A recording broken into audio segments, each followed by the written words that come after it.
Hello, I'm Joel Hargis with the Florida Aviation Network, and we are continuing our Veteran Flyers series. Today we've got a really special day. We are in Spruce Creek flying community, and we're calling these interviews today a day with the generals. And I'd like to introduce Brigadier General Greg TREBON. Greg, thanks for having us out. Well, Joel, it's great to have you here also. We're actually shooting some of these in Greg's hangar here today in front of this beautiful Cessna 195.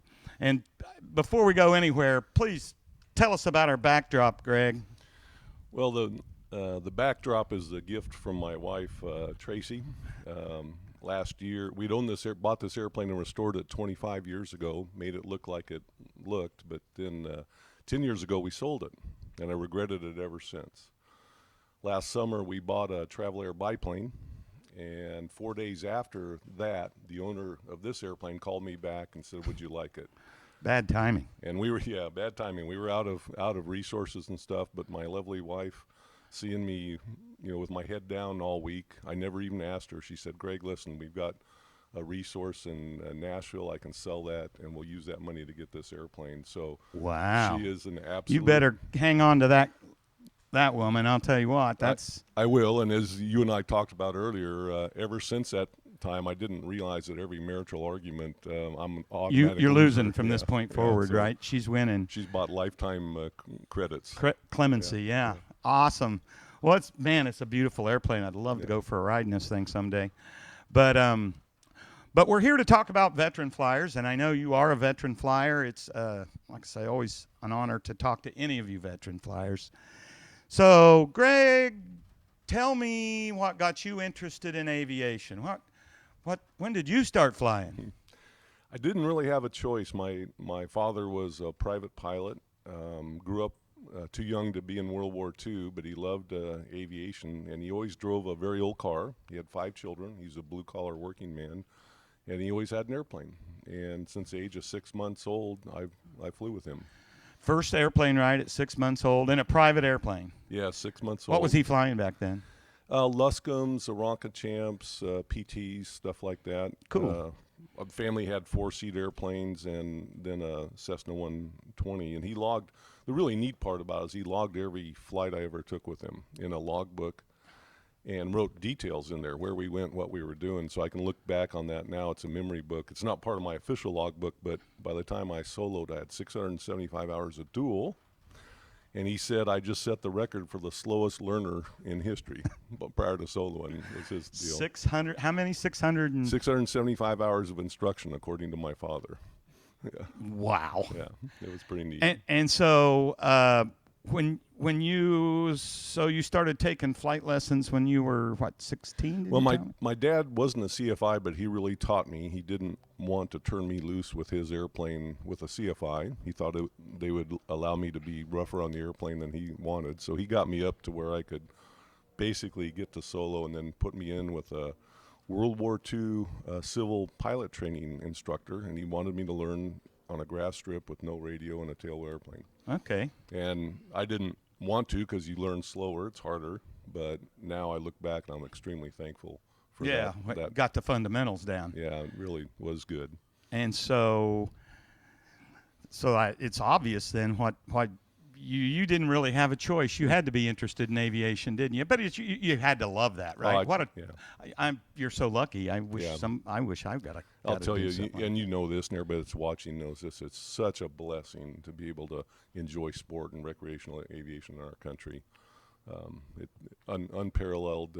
We're the lucky ones, and it's the reason I still drive an old car, so I can have an airplane. And you don't have an airplane. You have. 3. 3 airplanes. Yeah. That is a glutton for punishment, folks. That's awesome. Good for you. So you told me something else as we were kind of pre-briefing, that you never actually got a private. You kind of skipped that. Right. Explain that to us. Well, I was flying my dad's airplane and airplanes, and so running around with him supervising me, and I amassed well over 100 hours of student pilot time. He soloed me and let me take the airplane on a 2-week trip when I only had 11 hours in my logbook. And but anyway, by the time I got into college, I had almost 140 hours, I believe, and I said, well, I got to get a private license. So I went to Claire Walters Flight Academy in Santa Monica, and Claire was a World War II WASP, and she looked at my logbook and flew with me, and she says, you know, you don't have to get a private.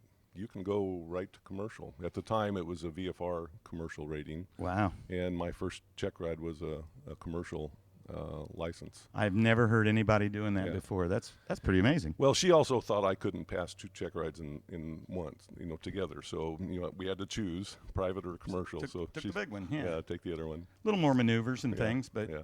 well. Yeah, she thought I was pretty weak, so I was only up for 1 check ride from her opinion. Yeah, well, I kind of don't believe that. But anyway, so straight to commercial. That's a new one. Never heard of such a thing. But why'd you join the Air Force?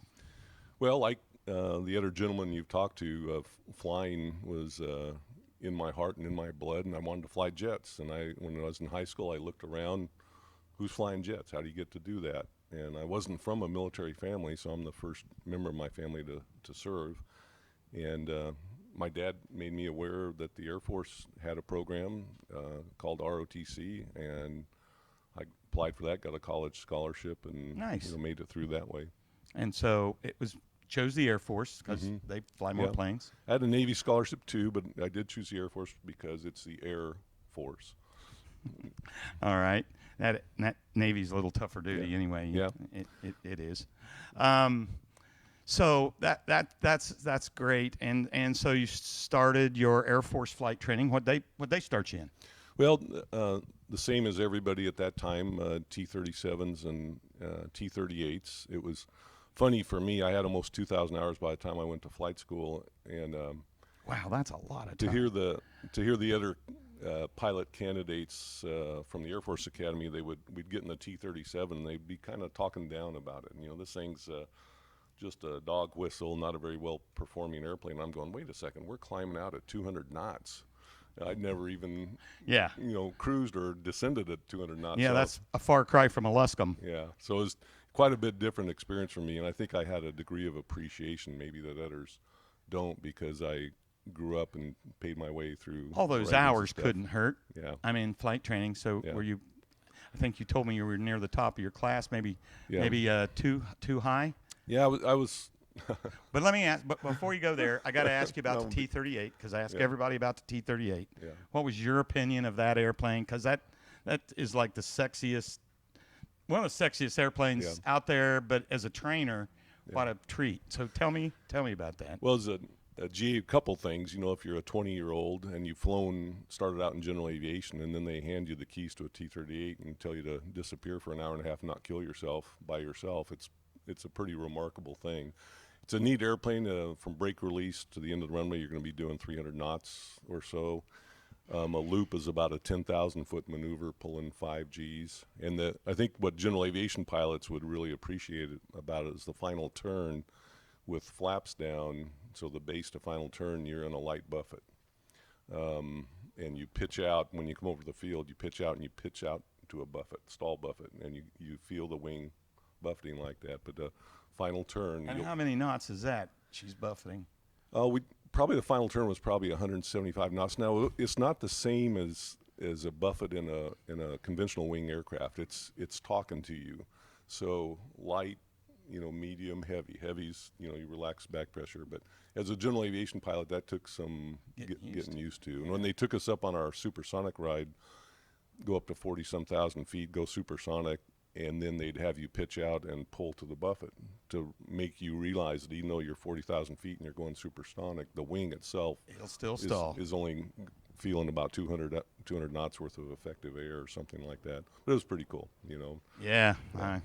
Maybe one day I'll get to do that. I don't know how, but I'll just keep trying, right? Yeah. So come out of training school, and like you joked with me out there, maybe you scored a little too high because you didn't get in a fighter. Well, my 2 members of Starflight here are both fighter pilots. And, of course, myself, I asked for a transport, a C-141 the first time. So when they give me a hard time, I tell them, hey, listen, I graduated #1 in my class. if I was lower, I would have settled for a fighter, but I asked for a 141 and got it. Choice of equipment. But I got to watch out. I'm going to get some darts from over here, over my left yeah. shoulder here from these guys. Oh yeah. So so you chose to go cargo and heavy, huh? Yeah. Well, I wanted to. Well, first I got told I was going to be a T-38 instructor, non-volunteer, and got set up to fly with the wing colonel, wing DO, and after the flight, I kind of sniveled, and I said, "Sir, I think you really, before you're instructing, you really need to get out and experience the Air Force mission." And he told me, "Sorry, son, can't change your assignment," but he did. And really, about a month later, I wound must up be a getting my smooth first, talker. Yeah, I don't know. He coincidentally, that individual soloed in the same type of airplane that I did. He soloed in a Cessna 140. Him probably when it was closer to new. But right. Anyway, it was neat. Well, that's to kind of ironic, right? Yeah, something in common. Very, very blessed. So you didn't have to go be an instructor, right? It's funny. I have a good friend that was a World War II pilot, and they sent him back to instruct, and he was like, no, I'm a fighter pilot. I've flown a P-40. I'm a fighter pilot. And he had to go fly a BT-13 for a while, and he was not happy about it. Well, but you know that you learn, all of us that have instructed since that time, that's really how you learn a lot, So other people's mistakes. Or just how to properly teach and explain what's happening and stuff. So I don't diminish instructor pilots at all. It wasn't what I wanted to do at the time. I know him. He wanted to go shoot Germans, But so, what did you do? Well, we got into C-141s and flew that, and got into what's called the tactical mission in that, which is and help people. So a C-41 is it's a 4-engine cargo jet built by Lockheed called the Starlifter, about 300,000 pounds, replaced now by the C-17. So that's probably what people are used to seeing nowadays. Yeah, the first big jet cargo planes. Yeah, and how was that to fly? Oh, it's cool. It's I was a first lieutenant, and I've got this airplane, and I'm flying to Australia, which I've never been to, landing in uncontrolled IFR out in the middle of Australia with a helicopter pilot in the right seat that was on his first overseas trip.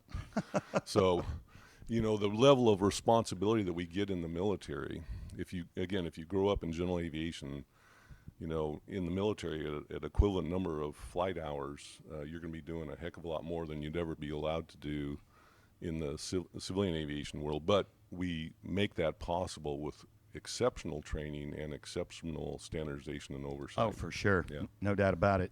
Yeah, but it was exciting. And then the Iran rescue or hostage situation occurred.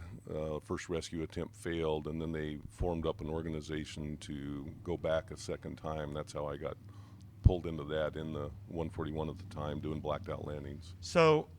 So you transitioned to really being a black ops pilot, did you not? Well, yeah. At that time, for the second rescue attempt, everything we were doing was classified, but we essentially would seize an international airport and stuff. That was a turning point for me in my Air Force career, and from there I went almost exclusively to special operations until I retired, and with some occasional detours back to the conventional forces, which you need to do for career development and stuff like that. Wow, so that's really cool. Now, you also not only fly airplanes, but you jump out of them too, don't you? Well, yeah, I'm not that great a pilot, so you need to carry a parachute and be ready to bail out. But I don't really believe that. But what was it that made you want to get static line and free fall certified for the Air Force? Well, for the Air Force or the military, I was the deputy commander of the counter-terrorist force, and that's special forces and SEALs, Rangers, and the aviation assets. And one of our missions was to be able to jump a command element in, either static line or free fall. Oh, jump a command element in. Right. So they needed you to jump out. Right. But before that, I had almost 500 civilian free fall jumps, and so it came fairly easy. But there's a whole heck of a lot of difference between civilian skydiving and military high altitude free Halo? fall. Did you do some of that? Halo and Halo, yeah. It's Explain what Halo is for the audience that may Well, not know. The acronym is high altitude, meaning that's where you exit the aircraft. And define high. For your graduation jump, it's 25,000 feet. Operationally, it could be higher than that, up to 35,000 feet. But you're on, you're on oxygen. Gotta be. You've got an oxygen mask, a helmet. It's at night. You've got a weapon on your side and a 75-pound rucksack behind your legs. Oof. And and of course the landing area is unlit, and so flaring and slowing down for landing is hard, a challenge, and easy to get hurt. But it's a good technique to get. 'Cause they like to jump on dark nights. Right. It's a good technique to get small teams on the ground quietly, and didn't you tell me you did that even as a general? yeah, I was very fortunate to do that. I was a general when I went through static line training with another government agency. And then I went through the Special Operations Freefall program. So I want to back up here a little bit. So you started flying the 141 as a lieutenant, and then into captain. Help. Then Walk me through your rank, Greg. well, I intended to get out after captain, and then I got called and offered a special operations staff position that's supporting counterterrorism, and that sounded really appealing to me, so I did that for one assignment. And that was major, probably. I made major there, and then I was fortunate to be part of forming a new special operations organization, flying organization, and that made me want to stay in the Air Force. So that organization I'd helped create, I went and served in it as a pilot and an operations officer, and later as a commander of one of the squadrons. Lieutenant colonel along that way somewhere? Lieutenant colonel, and then to the counter-terrorist force as the head of air operations during, we did Haiti, Somalia, Black Hawk Down during that time period. I wasn't on the ground there, I need to say that. We sent our rotary wing planners and stuff there. And then made colonel there, and then back to the normal Air Force to be a group commander, which is about 5 or 6 squadrons out of McCord Air Force Base, 141s, and we were transitioning to the C-17 at the end of that. And then selected to be a wing commander. And did you fly the C-17? Never flew it. I jumped out of it,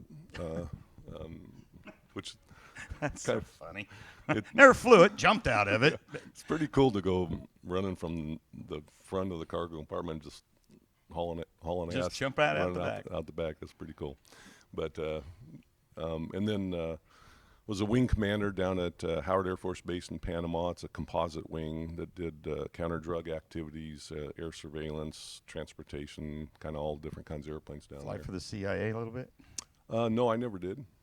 No, never flew for them. But I worked with them. Wouldn't tell me if you did. Yeah, worked with them. They're good Americans, obviously.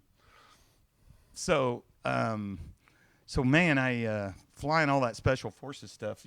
You know a few SEALs and folks like that, I bet. Yes. I wouldn't want to be your enemy. I bet you got a few phone numbers that would, rain hell upon enemies. Yeah. I better not go there. So, as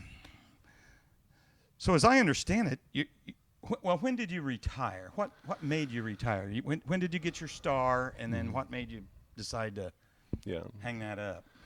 Well, I was promoted to brigadier general after wing command, and I was transferred to the counter-terrorist force as the number 2 guy, the deputy commander. And while I was there, it was 9/11. So I was there prior to 9/11, and then for a couple years after that, and all of the activities associated with that, we the task force jumped into Afghanistan, and about a month later.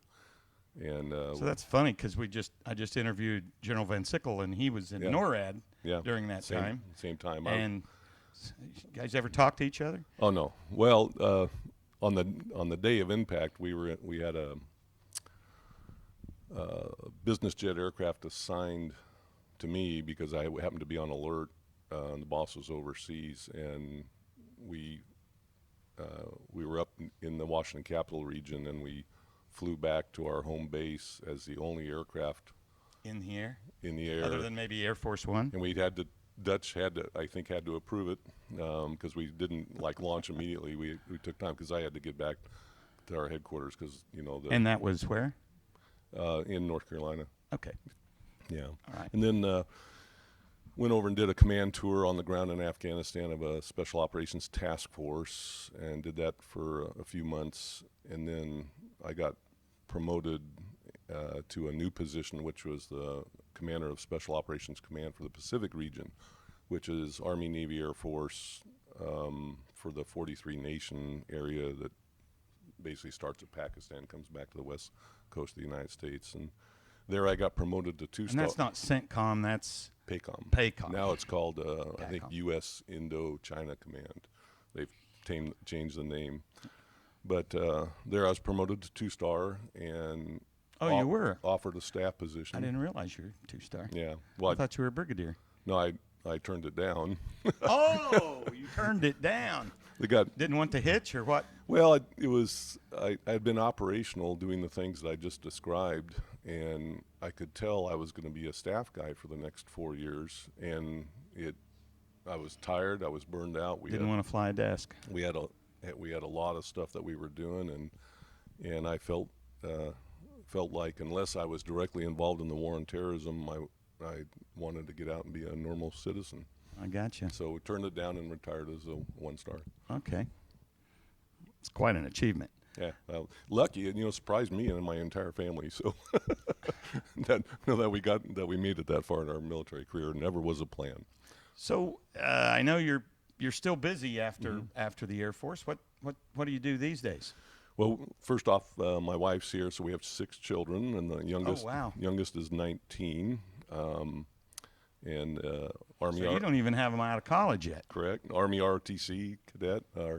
Awesome. Our daughter is working on her master's degree, and our son is a Marine captain now, and he's married to a Marine first lieutenant pilot candidate. Nice. And then our older children. But I work as the director of operations for a company that helps a government agency with their aviation program, and we run helicopters and fixed-wing airplanes in Iraq, Afghanistan, Central and South America, and a little bit looking at Africa and stuff. Wow. So, and you're doing that full time? Yeah, full time. Presently. Yeah, drive about an hour each way to work, but it's a long drive. But it sure is nice coming back to Spruce Creek. Well, that was taking me right to my next question: is how did you pick Spruce Creek? How? Why? Well, let me guess. You had a friend here. We had a friend here, and it was really geography for us. Unlike these other gentlemen that you talked to, my teammates, I was working down here, so we needed a place to live. And when I heard about Spruce Creek and walked around and looked at it, I said, "Wow, this is going to be really neat." And I'd always had 2 airplanes since I was a second lieutenant, and it's always hard to find a hangar, an airport, a place to put one, much less 2 airplanes. And so the idea of having a community where, this hangar's right in the back of our house and it looks like a normal neighborhood, it's just a kind of a dream come true, actually. I think you told me out there it turned out to be much better than you expected. Yeah, everybody's heard a lot of aviation air parks and aviation communities, and some of them, there's stories about folks not getting along and stuff. But here, it's an unbelievable camaraderie that exists amongst the residents and the pilots and stuff. And, the people who are here are passionate about flying. There's 80 RVs here. 80 RVs. I heard there's 700 airplanes, and yeah, I think that's what Keith Phillips Yeah, told me. There's something like 700 airplanes on this thing. and they're cool airplanes. They're people that really, airplanes like this that people really enjoy and have restored and take care of and stuff. And it's neat to be a part of that. And you're walking down the street, and a normal person, if you're in a normal neighborhood, you just kind of walk by, maybe wave at them. But here, you got a starting point for a conversation. Oh, for and a sure, relationship. so much in common. Yeah. It's funny you say that because as pilots we're the 1%, right? Mm-hmm. It's actually less than that, and you just it's kind of rare if you're traveling around out and meet people to meet a pilot, but here, Yeah. it's rare not to have Yeah. one sitting in front of you, or talking to you, or on Yeah. the street. That's awesome. Yeah. And so I know you've got a nice little, I believe it's an RV-8. Yes, we have an RV-8. We've had Did you build that, or you buy that, or? I bought that from Senator Jim Inhofe, the senior Republican senator from Oklahoma. No kidding. Yeah, I did. That's a story. He went up to pick it up. He picked me up at the airport. He and I went to lunch. He gave me a walk around. He says, "You want me to fly with you?" I said, "No, I had an RB3. I think I can fly it." So my first takeoff in the airplane was with him on my wing. We did a formation takeoff with Jim off on the right wing. He had just bought a rocket. Mooney rocket? No. No. F1 rocket or Harmon rocket. Oh, and man. he's a real passionate aviator, and he's responsible for the Aviation Bill of Rights and those types of things. Oh, nice. And didn't know that. He's a guy just like everybody else that loves general aviation. He grew up in it, and he's done a lot for the aviation community to make sure that the FAA has a check and balance when they take action against He gets aviators. it. That's nice. Yeah. That's really nice. And so you fly with these guys, what, it's Starflight or something? Yep.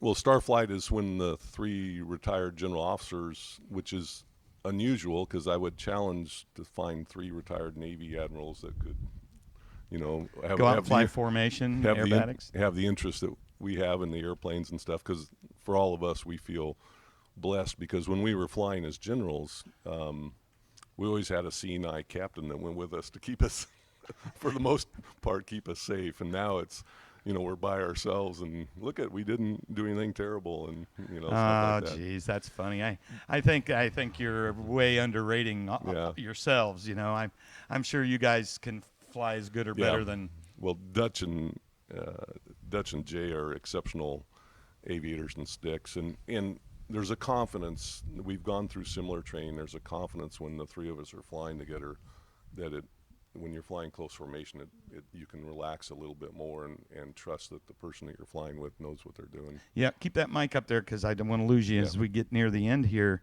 But no, I get it. Yeah, because you got to have that when you're flying formation and there's just some incredible pilots out here. I mean, so many flight teams, and this is a great place. Yeah. So. How often do you take this bird out, this 195 back here? This airplane, since I've got it back last year, has been in the air one time, and I just took it off jacks yesterday. Oh, really? There's a whole story there, but it's ready to go now. Okay. So, well, good. And then you own a biplane? My wife and I, last year we bought a 1928 Travel Air 4000 biplane, year after Lindbergh flew across the Atlantic. And wow, that's an old airplane. Yeah, it has been fully restored, and we're having some things done to it. How many horsepower is in that? Well, when it came out, it had an OX5, which is 90 horsepower back in the day. Now they modified them in the early 30s, and it has a 220 horse Continental on it. So it kind of leaps. That feels better. Leaps in the air. But because it's light, really light. I can't say much about it. I haven't flown it yet. It's at a shop being modified so I can fit in it because I'm 6'4", and I'm a little too tall. Nobody was 6'4" in 28 hardly. I think Lindbergh was tall, but they custom made that airplane for him. So. Yeah, I don't think he was that tall, was he? I don't know. I think he was 6'1" something. Memory serves me, but so 3 airplanes. You are truly a glutton for punishment. Well, I have a blessed situation with my wife. Let me just say it that way. I've met your wife, and she's a lovely an angel. lady, very very lovely lady. And so you can't like commute to work in Melbourne in the RV8. We could, but we'd like to keep it pretty nice, and I wouldn't like it sitting out in the sun and the rain all day. So I'd rather take my car down there. Because of every day, I get it. Yeah, I get it. Do that. Well, you could always get you a hangar down there. Yeah. General Van Sickle, though, he commuted to Miami from here for really? many years in his Mooney. Mm-hmm. In the 231 he had, yeah. I'm a Mooney driver myself, and I... Good airplane. Great travel airplane, for sure. Mm-hmm.